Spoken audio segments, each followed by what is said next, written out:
Okay, it looks like it's connecting. Wonderful. It's bringing us to Facebook Live. Let's see here.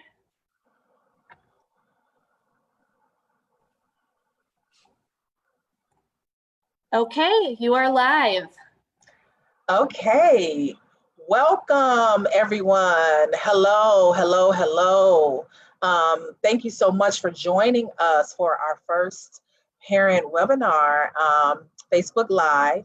I am Natasha Dunn. I am the Community Engagement Manager at Vocell.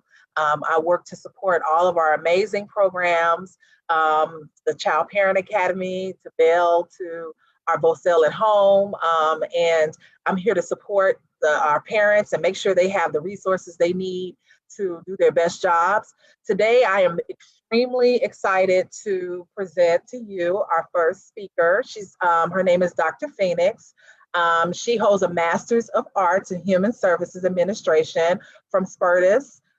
She has her bachelor's degree and a doctorate as well in health and natural health. So she also has over 25 years in natural health experience as a holistic consultant. Her work includes color therapy, aromatherapy, chakra balancing, yoga, social emotional learning, and stress reduction. And she's been in Chicago Public Schools for a while. She hosts a lot of parent workshops. And today she's going to talk about ways that our parents can cope and deal with the stress during this pandemic. I'm a mom of 3, and I'm definitely going to sit back and learn something because these are extremely stressful times. So thank you so much, Dr. Phoenix, and take it away. All righty. Thank you, Natasha and Vocell. I'm glad to be here. I'll just also say I am a parent of 2. One of my sons is 32 and the other is 19. And I will say that that is the best and toughest job that you'll ever have, but it's very rewarding. So yeah, I'd like to start it out with just us giving energy, positive, loving energy to ourselves, because we have to do self-care for ourselves first before we can pass that on to anyone else. So what you did see me doing, I was holding a crystal. This is one of my favorites. It's an amethyst. It's the 7th chakra, which is the spiritual energy. So I'd like for you all, if you will, just warm your hands up for me and inhale. And just hold it as you inhale. And then place your right hand over your heart and then put your left hand on top of it. So you're going to just inhale and feel that warm energy going through your heart. And as you exhale it, feel the breath going all throughout your body as you begin to just heal every cell in your body with your breath. You're going to take another deep inhale and then hold it. And then at your will, just slowly exhale it until you're empty. So that's also called the rule of 4 breathing. It's kinetic. It's 4 breaths. So we're going to inhale again, warm your hands up. This time I want you to place your hands on your knees as you sit up straight and inhale some more. And then slowly exhale it. And feel that breath going in all parts of your body because we need that air. And then give yourself all of that energy, all of that love, all that you just built up. And if we were sitting here in a circle, I would say, just pretend you have a circle and now you can give that energy out to everyone that's in the circle. Okay. So normally, we're just a little bit more interactive where I actually could see you all and talk to you all. But we're just, I know you all are out there. So if you do start to have any specific questions about, self-care and managing your stress, your anxiety, your depression during this pandemic, And also with the violence that's going on in the community, please just put it in the chat and ask your question, and I'll just give feedback on it, okay?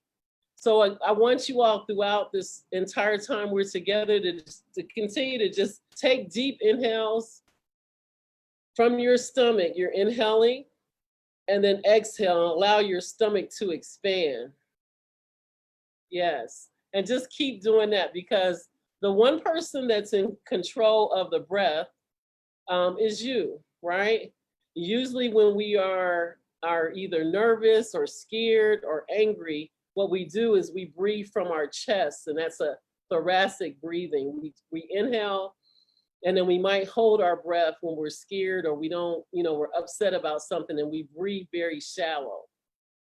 So when you have the opportunity, you want to make sure you're breathing just like your babies. You see them at night, you see how their stomach expands.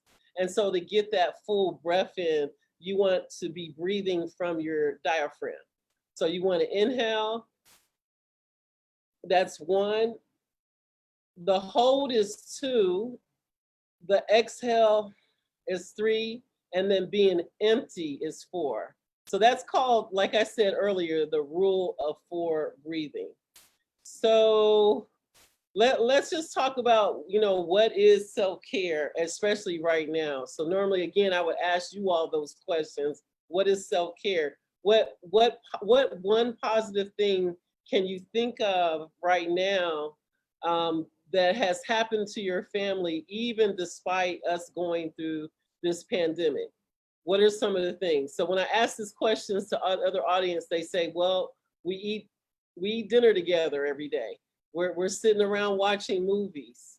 There's a number of things that that's happened during the pandemic. Now, I do know that some people may have had family or friends, people that are close to them that may have gotten COVID or may have even transitioned. So how are we dealing with those things? That's what we have to think about. What are some of the coping mechanisms that we have other than, loving on ourselves and self-care? So we have groups like this where we can sit around and talk about our feelings. Some of us, even during the violence, we already were traumatized as a people. Now you're being re-traumatized. So if you haven't found a way to either sit in a circle and talk about it or talk about it to a counselor, someone you can trust, then you can always, spend $1 or $2 and get a journal from the dollar store and begin to journal those feelings, those emotions out. Because if you don't get it out, you're not able to heal. Find a friend or a circle of friends that you can actually dare to be yourself with. Someone that you can actually, who actually doesn't mind if you cry, because crying is actually healing, as well as laughter. Find a group of friends that are positive and are consistently doing something positive on a daily basis. So if you get up in the morning, you sit for a minute, you can always do what we just did, warm your hands up, put them on parts of your body that might be hurting so your hands can feel the warmth. I'm a believer that everyone has the power to be a healer. When you have hands, things you do with your hands actually ground you. So if you get up in the morning and sit on the side of your bed, meditate, pray, or just sit in silence for a few minutes, to order your day, right? To think about your day. If you've got a nightstand and you've got some affirmations, saying something positive to yourself on how your day is going to be. I tend to like a lot of the quotes from Louise Hay's books, where everything is about I am prosperous, I am powerful, I am amazing, and just saying affirmations sometimes can turn your day from something negative to something positive. Because usually if you're feeling negative, you're probably thinking something negative. So again, if you can start your day off right and then attract other people who are basically on the same vibration and keep your vibration up. I also believe that during this time is the time to just be a lot more creative and restorative. So when I say creative, I mean, our children, if you just sit and watch them, you probably can come up with a lot of different types of games. It doesn't have to be a game that everybody else plays. You can just create your own family games, and they could become everybody's family games. You know, one of the things that my son and I used to do, I mean, he's 19, he's home from college, but so we like to work out a lot. So we'll watch a movie, and at the commercials, I know we don't have commercials as much now, but we would even pause the TV and get down on the floor and, you know, sit in lotus position, or do downward dog, or do a plank, you know, for 30 seconds to a minute, and then get back up. You know, so by the time the show is over, we will have worked out, showered, and then at the end we're eating. So those are just some things. I wish I could hear, Natasha, is there any way we can hear some of the questions from the audience? Or are there any?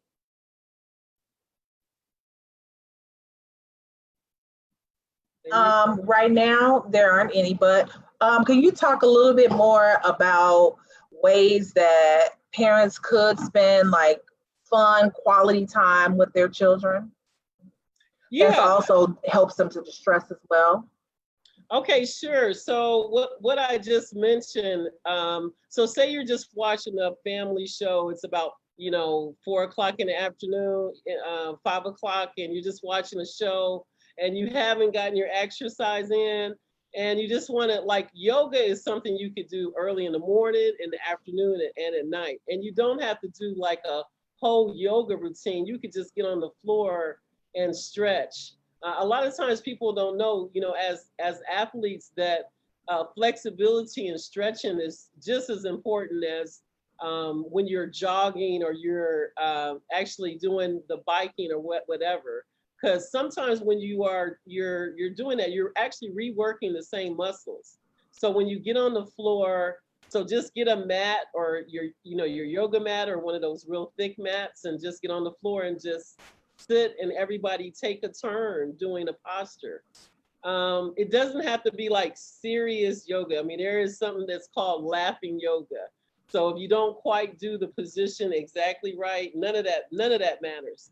I also teach yoga, and I always tell my participants that whatever you do on your mat, that's your business, because you're trying to get better at your own pace, not anyone else's pace. So that's a way to just kind of interact. And there's a lot of children are naturally flexible. It's adults that have the issue, especially if we're sitting in chairs like the lazy boy. You know, the lazy boy makes you lazy. So sitting on the floor, squatting, moving around, laying around, those, you know, that's something you can do for stress release. Also at the dinner table, or, you know, before or after, you can just sit in a circle and just say, you know, ask everyone, do a check-in, ask everyone, well, how do you feel today? Feelings, not thinking. What do you think? You know, you could ask what you think sometimes, but get in tune to, how do you feel? Or do you, you know, or even picking, I have a number of social emotional tools that I use. I've gotten a lot of them from Amazon, and one of them, it's not around here, I don't see it, but one of them is labeled feelings.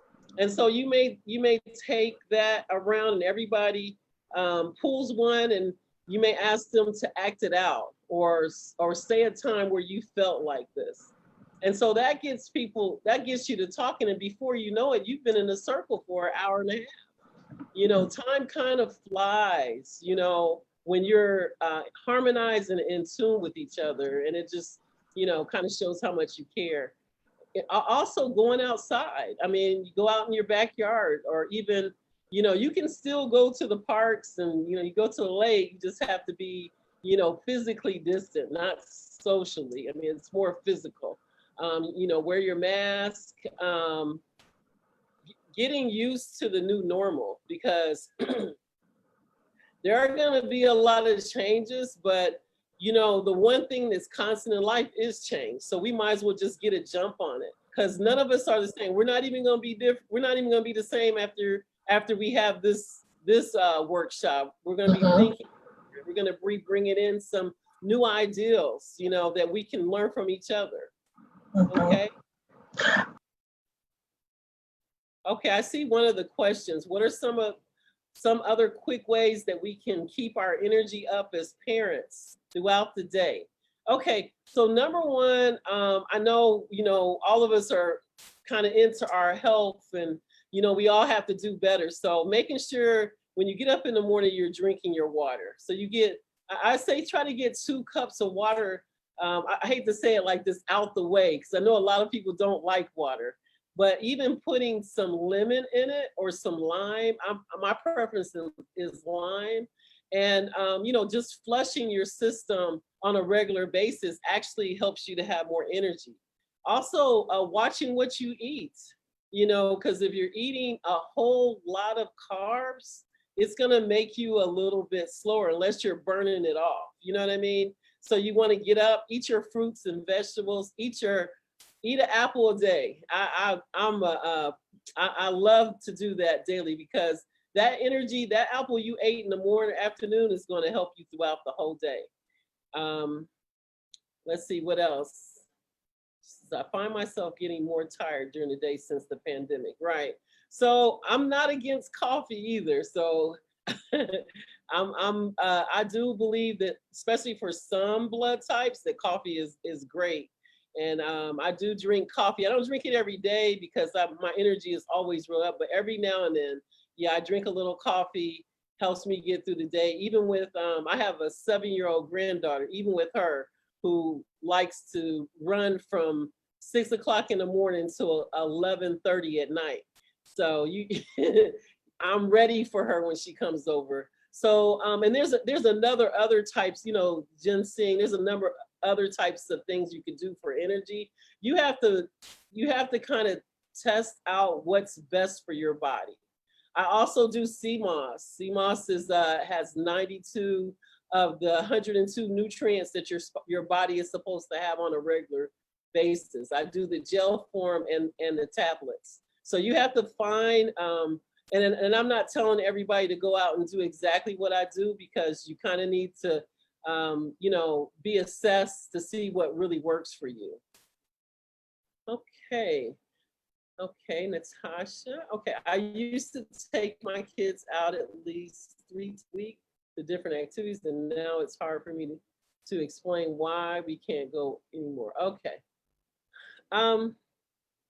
When you say different activities, what are those activities?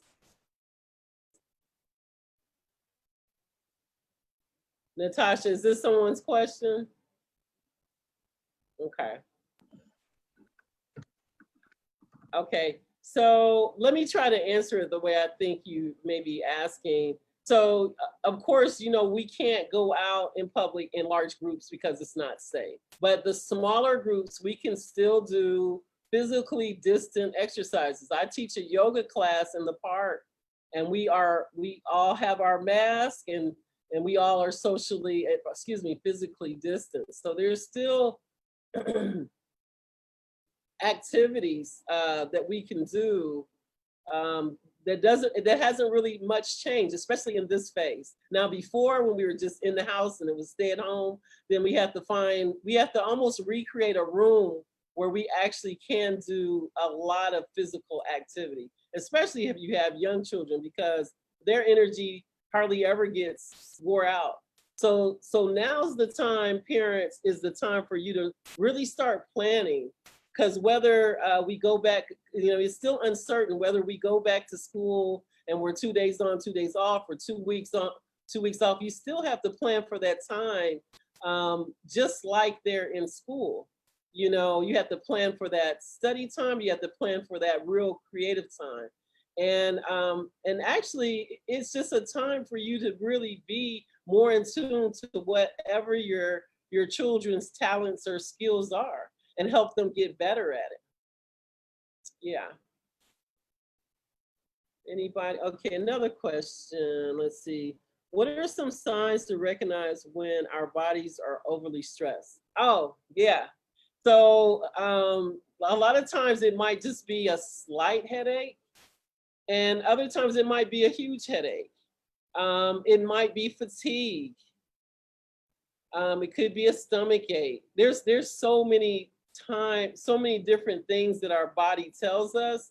And I'll say the best thing you can do is just sit with yourself every morning, at least every morning. I know sometimes at night you're just like, you know, I just want to lay down and chill. And I don't really feel like meditating. But at least if you try to do it, if you can do it at night, great. But just, you have to check in with yourself. Also, if you have a close friend or family that's saying, are you okay? You know, don't take offense. You know, they're just checking in. They just want to know they love you. But after someone, you know, like they say, don't kill the messenger, listen to the message. So just check yourself, because you know better, sometimes even better than the doctor and nurse, because when you go there, they're going to ask you, how long have you been feeling like this? You know, what are your symptoms? What are, you know, they're going to ask you a lot of questions. Okay. How can I make my child's life as normal as possible? Okay, so again, we start off with the breath. You know, our children, most of the time, you know, I'll say from pre-adolescence starts around 11, 12 years old, and then they go into adolescence at 13. So your children that are 11 and under are really looking at you to see what you're doing. And they're going to really mimic what you're doing. If you're not, you know, if you're not doing all that, they're pretty much not going to do all of that. And if they are doing all that, then you need to be the one that is the calming energy. You know, you need to show them these restorative tools that they can do. So again, sometimes just sit on the floor, you know, begin to just stretch your body out slowly. You can do chair yoga, you can do one or two postures, or you can just turn on something on YouTube, something that's free. I mean, there's a lot of paid for subscriptions that you can go to for yoga, like Core Power and Peloton. But there's a lot of, most of us have YouTube on our TVs. There's a lot of great yoga teachers, and you find one that you like. There's a few. I have a yoga book from, I want to say, the late 80s, where a woman is working with the children. So you can even look at some of the YouTubers that do children's yoga and just put it on. Everybody do it. Because actually children love yoga. They love it. So that's one way to normalize things. Let your children help you set the table, or even cook. Let them help you make cupcakes. You know, you don't have to let them around the stove, but let them help you mix it. Because they all like to take part in, you know, the day-to-day. And keep them with a ritual, a routine that is that's pretty natural for you to do every day. So I say that the consistency is everything, because we really are we're not necessarily what we say we are, but we are what we practice and demonstrate on a day-to-day. That's who we are.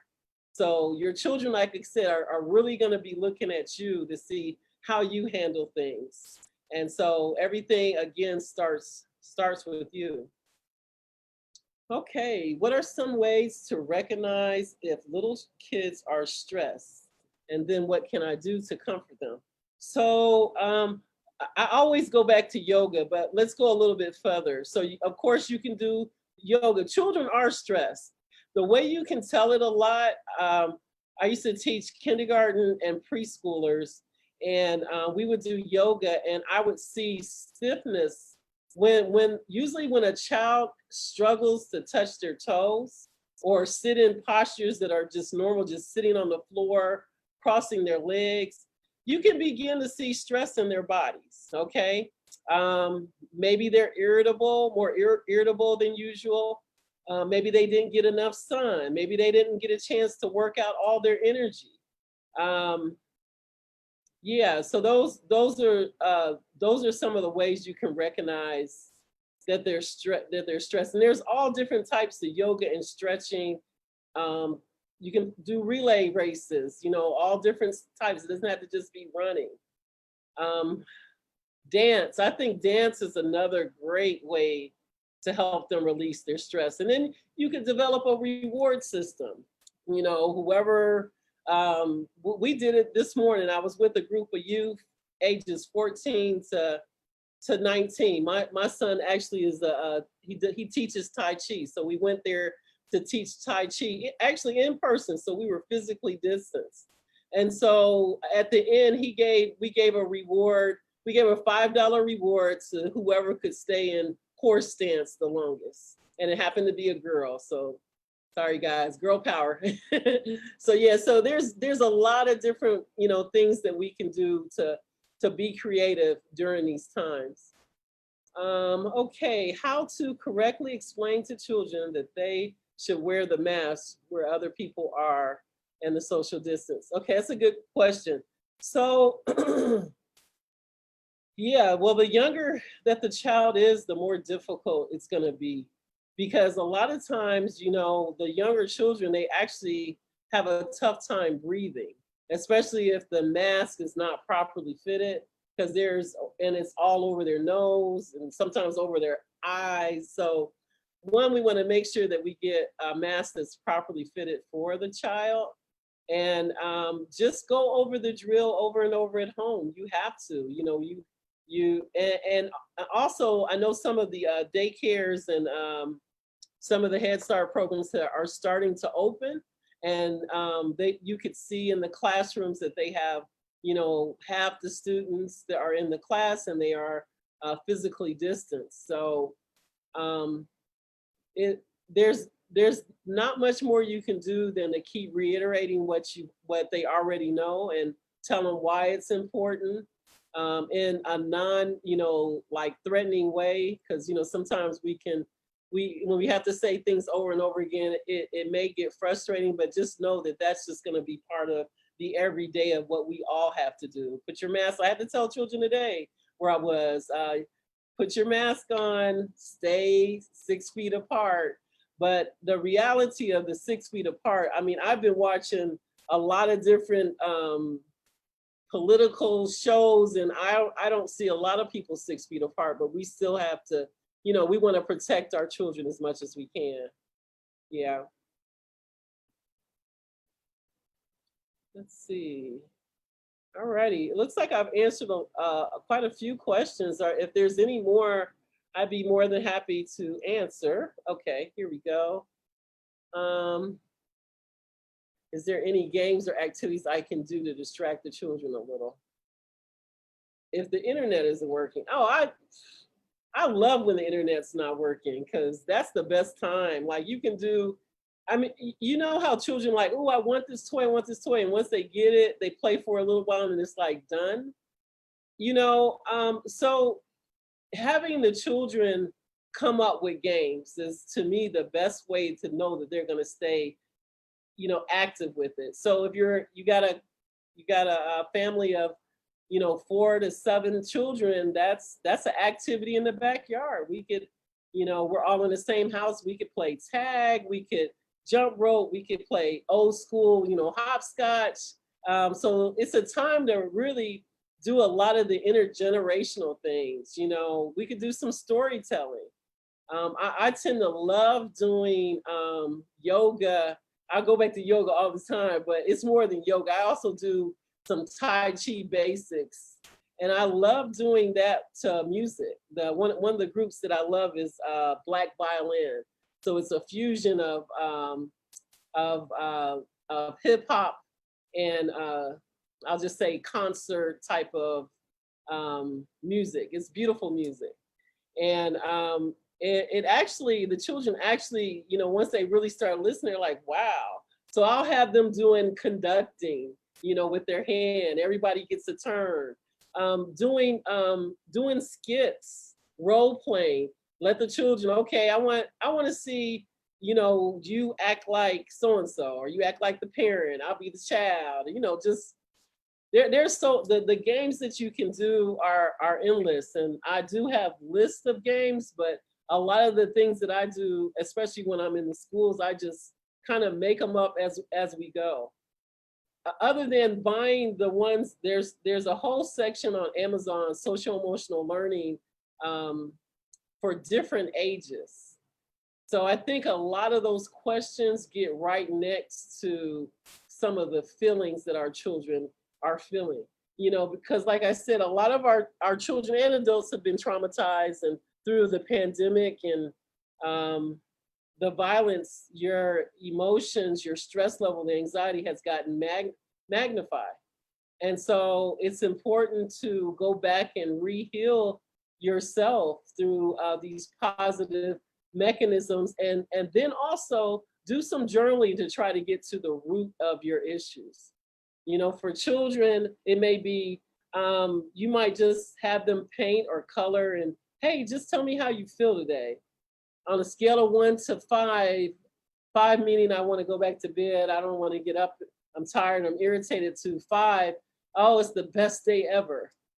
So just, right now is the time, my belief is that now is the time for just a lot of interaction with our children.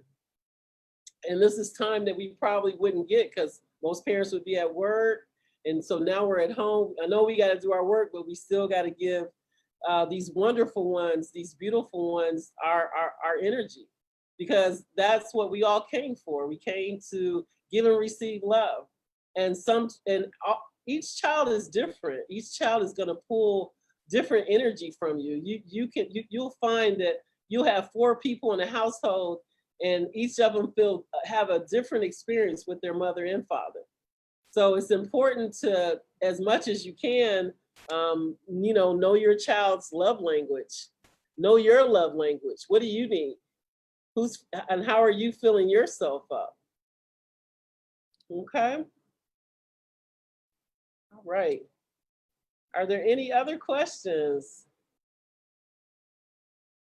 Is there anything specific, Natasha or Jesse, that you all want me to continue to talk about? Or I've had my espresso this morning, so I could probably talk for the next 2 hours. We have another question.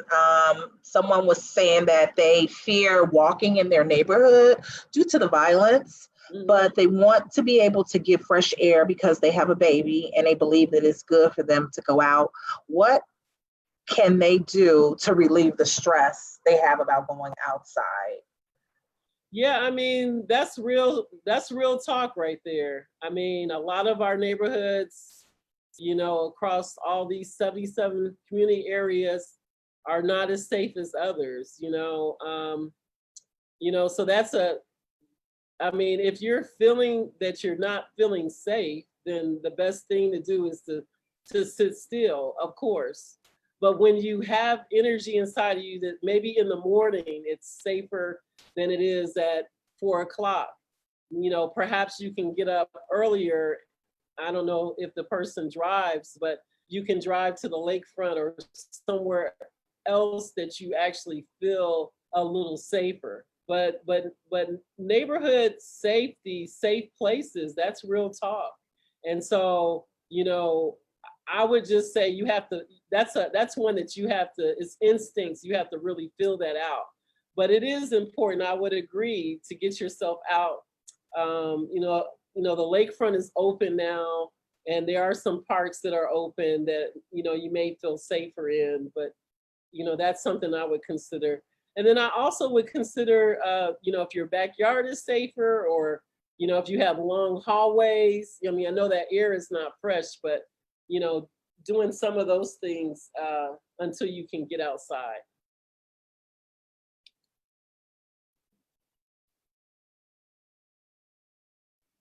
All righty. Opening up the windows. Yeah.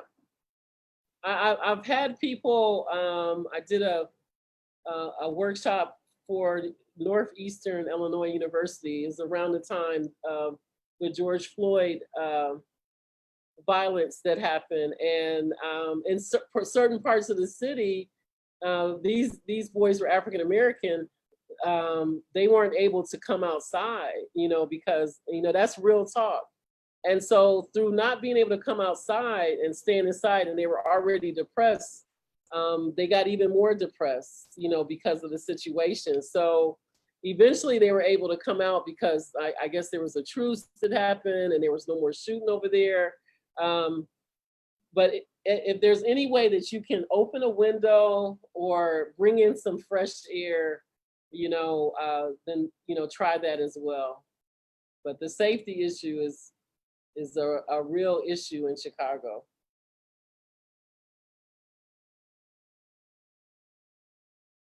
Okay. Anybody else out there? We're talking about self-care, things we can do to help ourselves, restore ourselves during this pandemic and this phase. Hopefully the phases will get better, and we won't have to go back as some of the other states have had to do. But at the same time, we want to keep ourselves safe, keep our children safe, and keep our mental. There's not a day that you don't work on your mental. So back to what I first said, which is if you have some affirmations, I have a lot of them I could send you, but create your own affirmation and put them all over your house so that when you open your door, there's the affirmation of positivity. Well, one of the ones from Louise Hayes I love this one. My income is constantly increasing. Yeah, I was going to say, share one of your favorite affirmations with us. That's it right there. My income is constantly increasing. Yeah. Okay. And also I prosper everyone and everyone prospers me. Oh, that's good. That's what those two of my favorite. I could go down a list.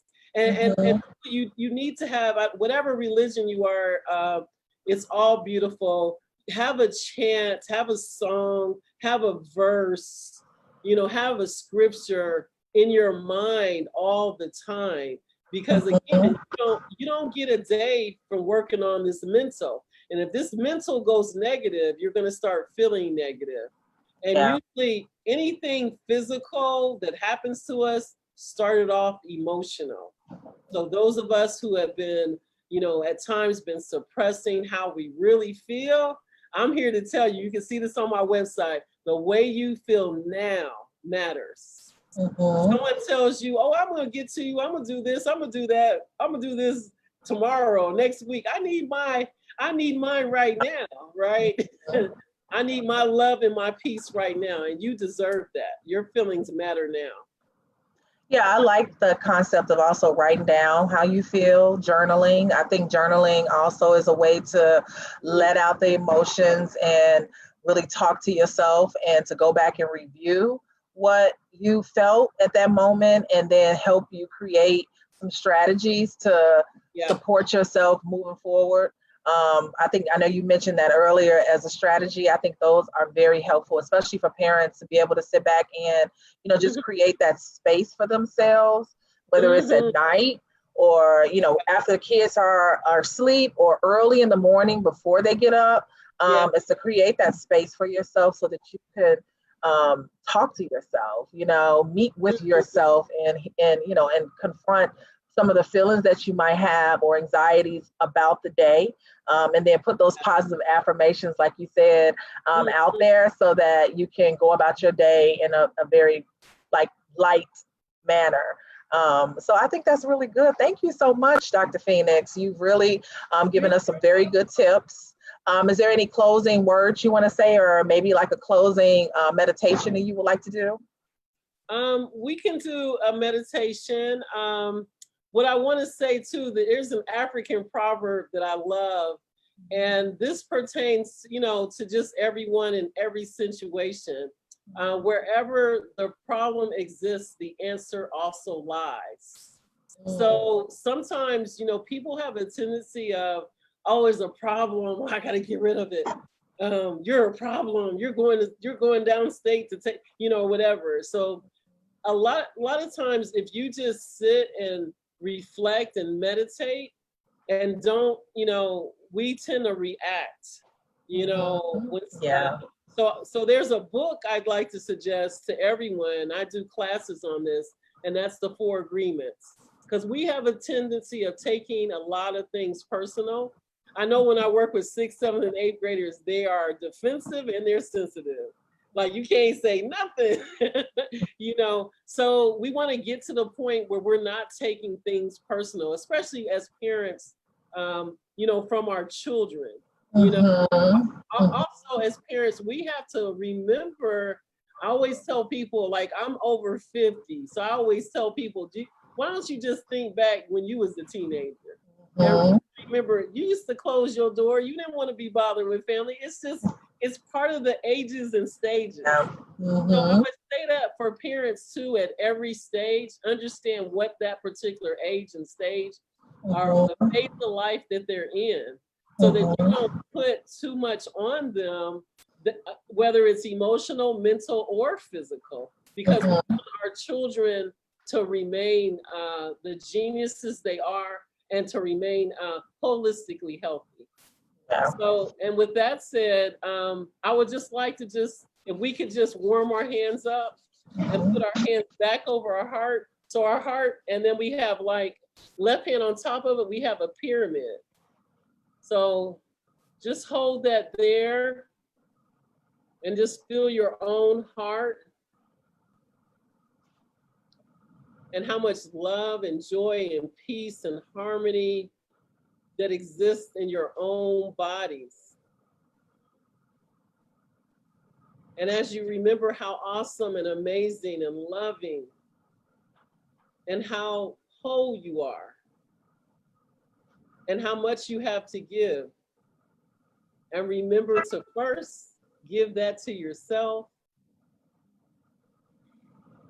Inhale that, breathe that, give to yourself. Give to yourself like you're the child sometimes, or like you're the mate. Give to yourself first. And as you warm your hands up again, warm them up again and bring all that energy, wave all that energy towards yourself, and then wave it out to the people in your room and into the whole world. And now we have a lot of beautiful peace and love out there. Ashe. Thank you, Ashe. Thank you so much. That concludes our first webinar. This was great. Thank you, Dr. Phoenix. You're welcome. Thank you, Natasha. You all are awesome. All right, take care and make sure you give us that information. Send us some positive affirmations. We'll send them out to our families and the suggestion of the book as well. Yes, I'll talk to you soon. All right. Thank you.